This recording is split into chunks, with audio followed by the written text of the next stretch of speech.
안녕하세요. 수출입 회계 및 세무실무 5분 특강의 공인회계사 이용중입니다. 반갑습니다. 오늘은 그 첫 시간으로요. 직수출, 대행수출, 그리고 위탁 판매 수출과 관련된 세무실무 사례에 대해서 알아보는 시간 갖도록 하겠습니다. 먼저 첫 번째 사례입니다. 첫 번째 사례는 이 내국 물품을 외국으로 반출하는 수출의 경우에 이 수출 대금으로 받은 외화를 원화로 환전하지 않고 외화 물품 대금의 결제 등에 사용한 경우에 영세율이 적용되는지 여부에 대한 사례입니다. 검토 결론을 보시면은 결론적으로는 이 경우에 영세율이 적용이 되고요. 원화로 이제 환전을 하지 않고 바로 이제 외화를 결제 대금에 사용을 하는 경우에 이 환율 적용상에 이제 좀 차이가 있는데요. 그 내용을 보시면은 이 대금 결제를 공급 시기 전에 하시게 되면은 이 결제 당시에 외국환 거래법에 따른 기준 환율 또는 제정 환율을 적용을 하시면 되고요. 결제를 공급 시기 이후에 했다. 이 경우에는 공급 시기, 즉 그 선적일이나 기적일이 되겠죠. 그 공급 시기에 그 기준 환율 또는 제정 환율의 그 환율을 적용을 하시면 되겠습니다. 다음 사례를 보겠습니다. 사례 2는 이 당사 갑이 해외 건설 사업을 영위하는 건설 업체로서 이 싱가포르 현장에서 지하철 공사를 수행 중에 있는 상황이고요. 이 싱가포르 공사 현장에 소요될 자재를 국내 사업자 A로부터 이제 구매를 해서 납품을 하는데 이 수출 자체를 이제 A의 명의로 수출 신고를 하고 건설 현장에 이제 인도를 하는 그런 조건입니다.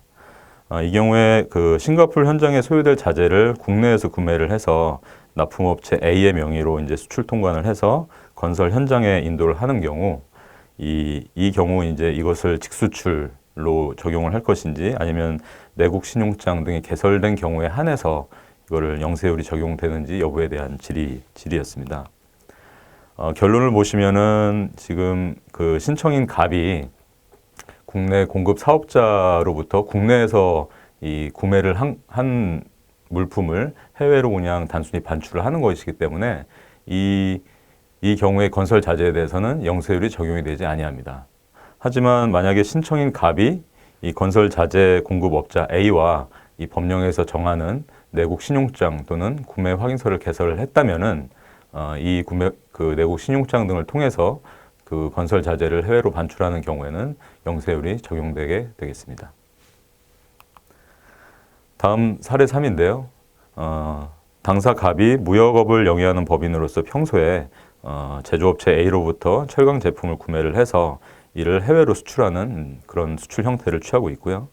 당사 갑은 국내 제조업체 A로부터 물건을 구입을 하면서 로컬 LC를 개설을 해서 영세율 세금계산서를 수취를 했고요. 국내에서 이렇게 구입한 철강 제품에 대해서 국외로 수출을 하려고 하는 그런 상황입니다.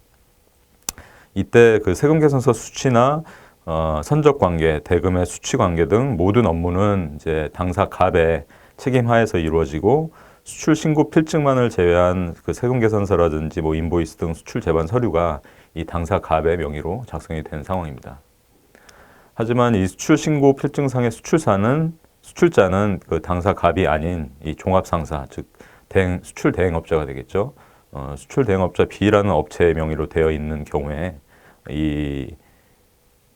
이것을 이제 일명 면장 대행 수출이라고 하는데 당사 갑의 입장에서 부가치세 영세율이 적용되는지 여부에 대한 사례였습니다.